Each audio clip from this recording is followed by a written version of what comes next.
this backfire to some degree, Tara? I mean, you end up having these Republican stunt shows, but they just draw more attention to what the real motivation is, which is Trump's indictment.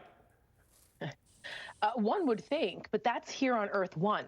These people live on Earth 2. And so we're competing with these narratives all the time where this plays great for their base. And it's those small dollar donors that are dominating the fundraising space right now for Donald Trump. And they know that. Listen, Jim Jordan, by the way, one of those cities in Ohio that has a higher crime rate than New York is Mansfield, Ohio, which is in Jim Jordan's district. So maybe he needs to have a field hearing in his own district and actually address crime.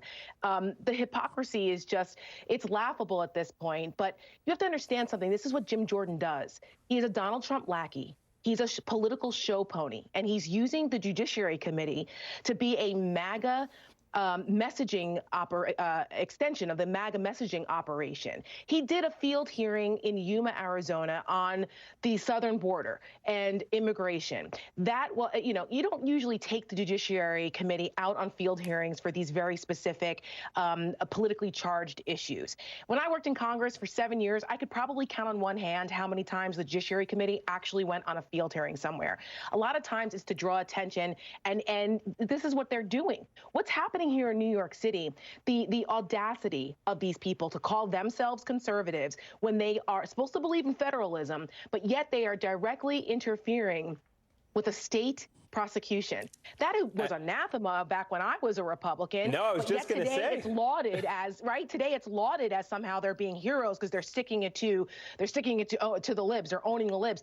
The people of Manhattan voted Alvin Bragg into office. So if they have a beef with Alvin Bragg and how he's running the DA's office, then take it out on him at the polls. That's how it works in a democracy. But not on Earth 2, where these MAGAs don't care about democracy. They hate American democracy. And Jim Jordan is leading the charge. The hypocrisy on the states' rights debate that Republicans always, used to stand behind, and now they're just thrown under the bus just to make this point, is beyond ridiculous.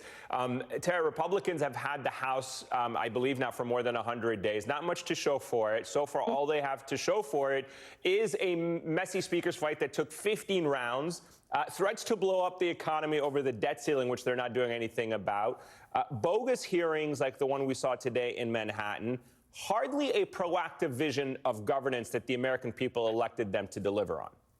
Exactly. I can remember back when Republicans used to count down the first 100 days and throw a big party. Tim will tell you, used to throw a big party, promises made, promises kept at the Capitol Hill Club or at the Library of Congress or somewhere where the speaker would come in, everybody would be all happy because they passed all these bills. Where's all of that? Well, it isn't anywhere because the Congress isn't doing anything because Republicans are uninterested in actually legislating. I told you, I always thought that Kevin McCarthy would never become speaker, but now he's really speaker in name only, scrambling to herd these MAGA cats to stop them from trying to tank our economy based on what? It's insane. And so, you have people like Jim Jordan who, again, are uninterested in legislating. John Boehner back in the day called Jim Jordan a political terrorist. The guy has never passed a bill in Congress, and he's been there since 2006. So that's what he's there to do. He's just there to create a kabuki theater so they can score points with the base and continue to be hypocrites. In the meantime, undermine democratic institutions. That's what they're there for.